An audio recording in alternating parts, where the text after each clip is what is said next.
layering. It might not necessarily be like a layering project. Mm-hmm. It could be, like you said, the splashes and the different accents of lips that I'm using. A lot of it goes into balancing the piece. Like, I could write something, but if it doesn't have the right balance, to me, it doesn't work.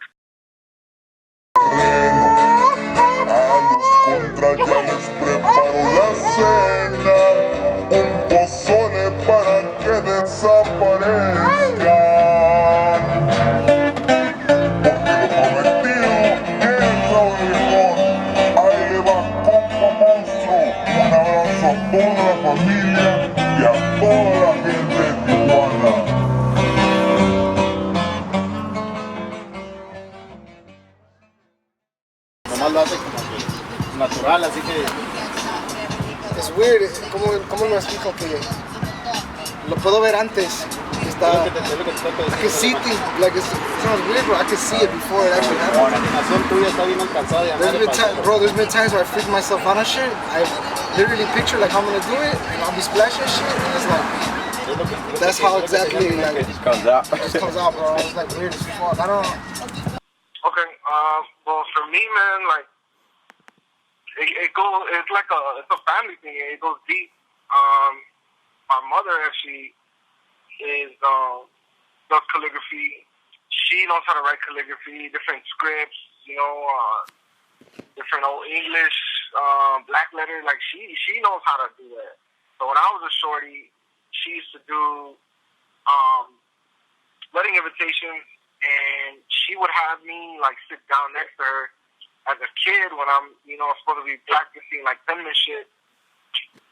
She would sit me down and have me, like, practice in the notebook, before I could even go outside and play. Like, that's what I had to do. And at that time, like, I hated it because, you know what I'm saying? Like, you're a shorty, like, you just want to go out and play. And you want to sit and write, like, practice, like, that was crazy. But little did I know, like, she was embedding that lettering, that calligraphy, the hand style inside of me. And then art just runs through my family. My father's an artist. So many people in my family just super creative.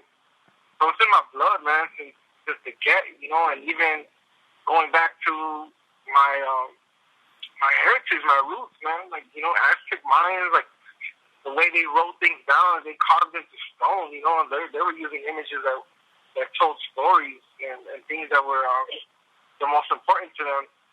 So I take letters and I kind of like abstract them, and I put them in different areas or put them together with different colors and layers and shades to kind of tell a story. Because the first letters that I seen growing up in the hood was like gangbanging letters, you know what I mean? And like I seen them, I didn't necessarily know what it was about, but I knew that they had power and they told a message. And then as I got older, I started to understand it. And I was like, damn, I might not have necessarily like agreed of what, those represented growing up, but I knew that writing on the wall, those old English black letters, it was, had power behind it, and that was almost like respected. You know what I mean? So it's like, there's something very formal behind those letters and that letter form. And, and it started on the West Coast, with the Chicanos and Chicano culture, and then it jumped into gang culture, Latino gang culture, and then it just spread all over. So that's kind of like how it influenced and like jumped into me. So, once I got into crafts, like learning how to break letters and tell a story through that, I kind of put the calligraphy on hold, even though I was still doing it, but I wasn't putting it out there. And then once I hit like a certain point, like I don't know if it was a maturity, a lot of things happened in my life. So I was like, man, I gotta do something, change it up. I gotta tell a different type of story now, And then that's when the calligraphy kind of came to the forefront. I think in the beginning, like when I first saw the wall, I'm kind of like feeling it out. People are stopping cars, like. But then, like, out of nowhere, you just kind of like zone out. For me, at least, like I zone out, and I'm just like flowing, and I'm stepping back, I'm looking, and I'm just kind of like making sure the paint's moving. So there's times when I zone out, and then there's other times, depending on like where I'm painting, I am more aware of my surroundings. I've done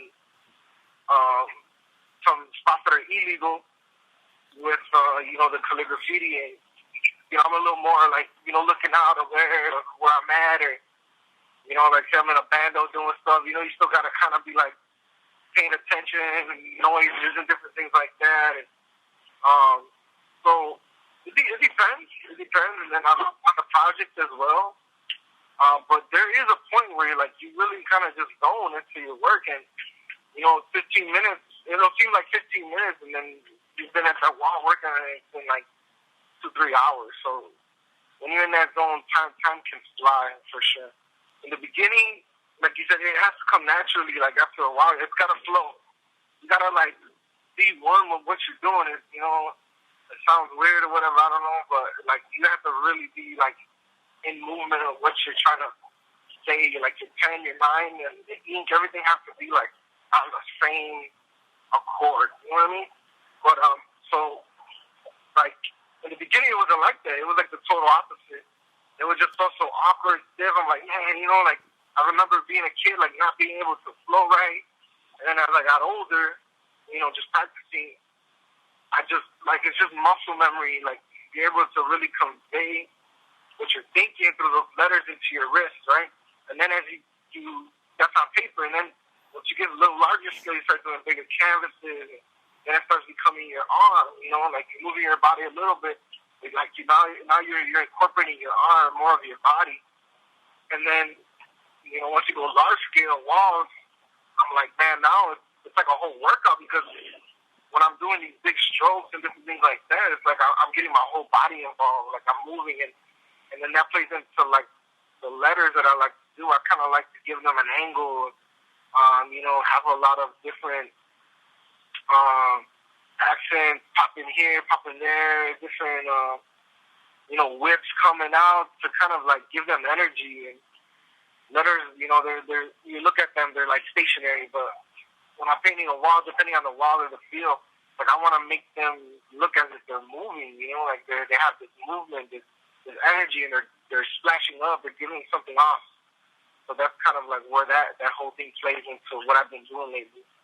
Well, for me, this flag, man, it's like something I've always wanted to do. I've done a couple canvases in this style, especially, like, with Pilsen. Like, growing up in Pilsen, walking through the neighborhoods, that's what I was, like, first inspired to kind of, like, be a, whatever you want to call it, like, muralist, street artist, graffiti artist, From seeing those murals as a little kid, I knew that, like, this is what I want to do. I want to paint outside on the street, because it had such an impact on me. I felt like a power from it. So, being out there on 16th Street, seeing a lot of the murals that's been there for, like 30 plus years, and getting the chance to create something of my own was awesome. Like, for me, it meant a lot personally. And then, just wanted to paint a Chicago flag in my style, that represented, not represented, but tied in something with the community. So, I take the different color layers and I write things on top of them to create the color variations in the flag.